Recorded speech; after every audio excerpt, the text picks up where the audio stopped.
verse number 1. Arjuna uvachah evam satatayuktaye bhaktastvām paryupasate ye chapyaksharam avyaktam tesham ke yoga vetamah. So the verse translates to, okay, and this is Arjun's 9th question, and I have recast the question. So if anyone has we can take it up sometime as a question answer thing. One was a query, so which I'd earlier classified as a question.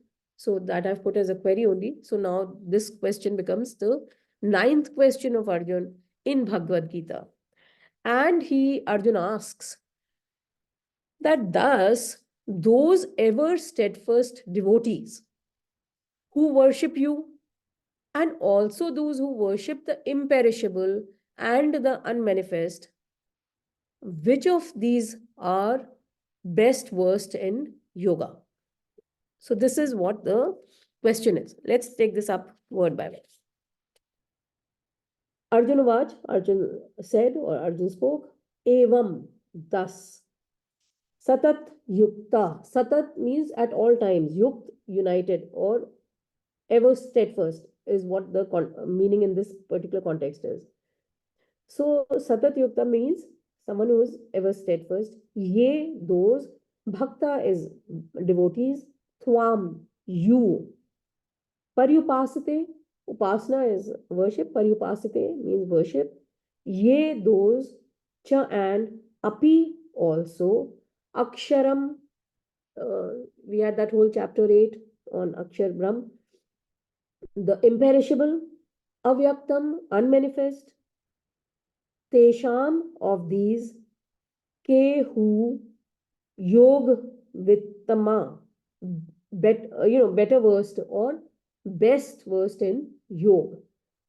So the verse translates to, Arjun spoke, thus those ever steadfast devotees who worship you, and also those who worship the imperishable and the unmanifest, which of these are the best versed in yoga? So let's chant it together. Arjuna uvachah evam satatayuktaye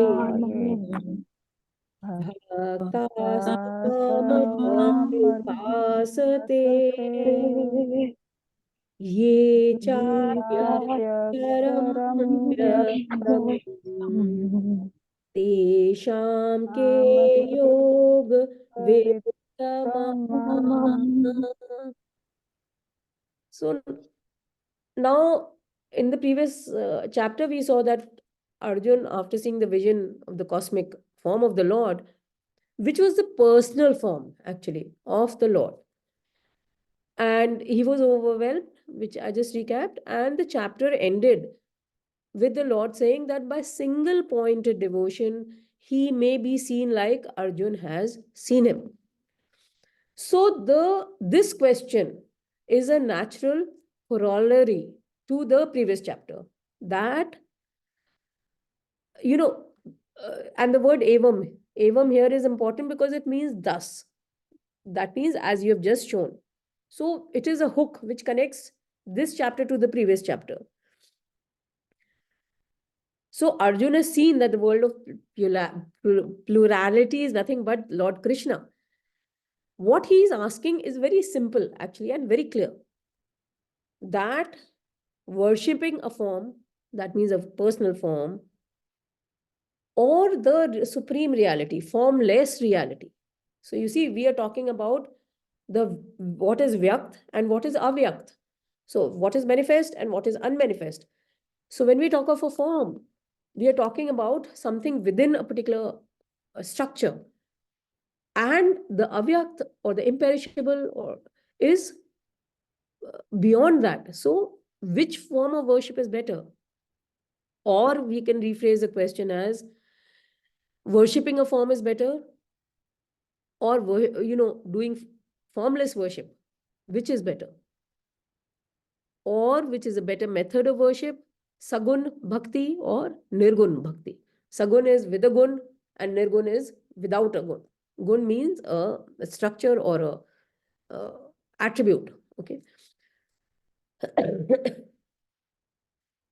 So basically the question is that which kind of devotion is superior? Those who worship a form, now that form can be a four-armed Vishnu, a Buddha, a Christ, or those who meditate on the unmanifest, imperishable reality. That is the question. And that is a question that actually most of us, as seekers in the world, we have. That what kind of bhakti is preferred or should one do? Now, the question, of course, is that which of the two kind of devotees are best at yoga? Yoga is union with the Brahman, with that reality. So the ones who relate to a personal form or ones who relate directly to the reality. So the Arjun's question is actually implying that God has two aspects, the all-pervading reality and also a personal form. So some of us identify it with an idol or with a cross or facing a particular direction when we sit down to read our namaz. So which of these spiritual practices, those that are aligned to a personal form, idol, or those that are aligned to the supreme reality, which one is better? Now, this is the doubt that Arjun has. And the fact that he has a doubt means, or implies that Arjun needs a form to worship, because he is not spiritually advanced like the masters, the introverted seekers, who can actually contemplate on that unmanifest reality and start meditating on that imperishable reality. Most of us are in the same position as Arjun. So when you sit down in meditation, and if you can try it, it is easier to meditate even if you are saying Om. But if you drop that, your mind finds it difficult to concentrate in a particular direction. So if you have the image of, let's say, Lord Shri Krishna in your mind and you sit down, it could be Jesus Christ, it could be Buddha.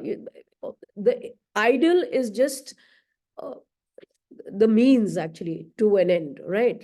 The end is to concentrate. So you're able to concentrate better, because with that impression that you have in your mind, you are able to think of so many qualities of that person or that direction or that idol. So this is the symbolism in spirituality. Now, this is a very important term that we need to understand, that why do we use symbols in any spiritual religion? And here I would like to state that all religions have some symbolism associated with it. You may say that, okay, we don't do idol worship. Fine. You call it an idol. That's a different thing, but we are calling it symbolism here. Why do we read the mass facing a particular direction? Why don't we just have back to the Makkah and do our no? Why do we wear the cross? And why do we, each time that we make a vow or say something, cross my heart, we do that? Why do we visit temples, let's say every Tuesdays in the Hindu tradition, or Saturdays, or amongst the Christians every Sunday? These are symbols and symbolic practices which help us align with God.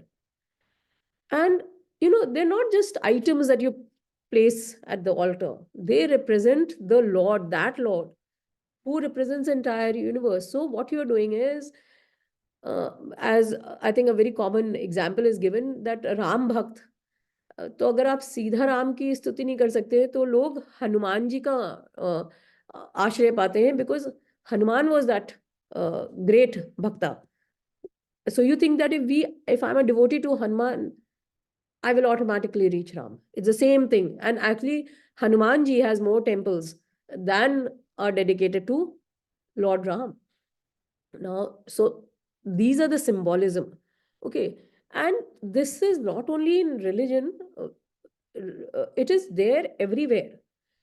See, especially at the national level, the national flag or the national anthem helps us identify with our nation, our 140 crore population or whatever, Indians, our varied demography and culture. So all these are symbols, the national anthem, the national flag, they help us identify. They're symbols of identification with a nation. Some of us can identify with our nation without these symbols, but some of us need these symbols to feel patriotic. It's just one of those cases that for certain spiritual practices, some of us need these symbols to align us better with God. Some of us don't need them. So that is what this question is actually kind of implying. So with that, let's move on to the verse number 2. श्रीभगवानुवाचः मय्यावेशया मनो ये माम् नित्ययुक्ता उपासते श्रद्धया पर्युपेताः ते मे युक्ततमा मताः. So the verse translates to, the Lord said, those ever steadfast devotees who fixing mind on me, worship me, endowed with supreme Shraddha, them do I consider best in yoga. Let's take this up word by word. Shri Bhagavan Vach, the Lord said, Mai, on me, Aveshya, having fixed, Manaha, mind, Yehu, Mam, me, Nitya Yukt, the same thing, ever steadfast, Upasate is worship, Shraddhaya, with faith, Paraya, supreme, Upeta, endowed, they, may my Yukt Tamaha, best in yoga, Uttam in yoga. Mata is opinion. So Krishna is saying, those ever steadfast devotees fixing mind on me, worship me, endowed with supreme Shraddha, them do I consider best in yoga. Now, we have to take care of the word me mata, my opinion, mera mat. This is my opinion. So this is Lord Krishna's opinion in this verse. So let's chant it together. Shri Bhagavan Vachah Maya Veshaya Mano Ye Mam Nitya Yukta Upasate Shraddhaya Paryupita Te Me Yukta Tamamata.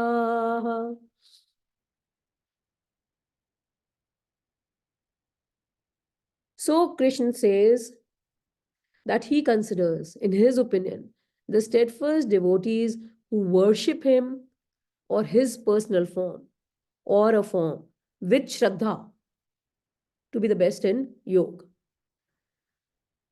Now, let's analyze the verse a bit. 4 aspects of spiritual practice are actually mentioned in this verse, in one verse. So, one of them is Aveshya Manaha, or fixing the mind on God. Now, whether it is through devotion to a form or through contemplation of the formless, actually. So, the first important thing is that we must fix the mind on God, whatever it is. whether it takes a form or not. Though here in this verse, Krishna is saying, talking about the form, the worship with form, or Sagun Bhakti.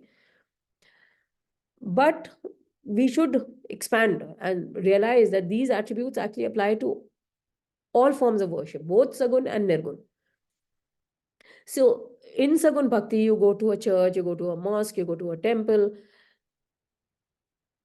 What is physically you're there, right? Bodily you're there. What is happening to the mind?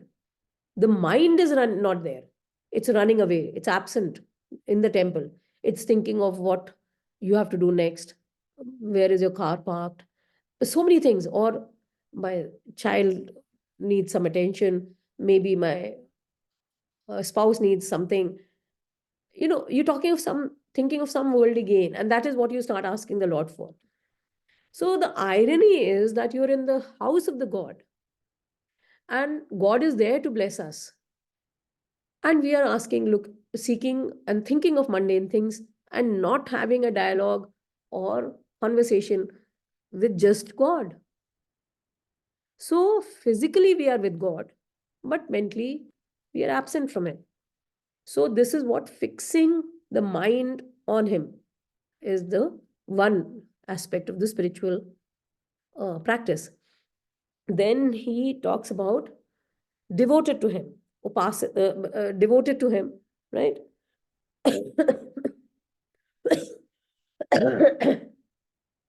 Or have love towards the God. So when you love something, automatically your mind goes to that object. So you love your child, you start suddenly you think, okay, I hope he or she's all right. Oh, I wonder what he or she is having. So ever steadfast practice, Nitya Yukta. So these are the disciplines at the mental level. At the physical level, he talks about upasana or worship. So worship, doing all activities as worship to that God, even serving the mankind, even cooking your meal, feeding your family, doing your office tasks, managing your staff, everything has to be done in a spirit of worship, upasana towards that Lord. Then so upasana is at the physical level, right? Fixing mind and devotion are disciplines at the mental level that we covered. Upasana is at the physical level. And then we come to Shraddha.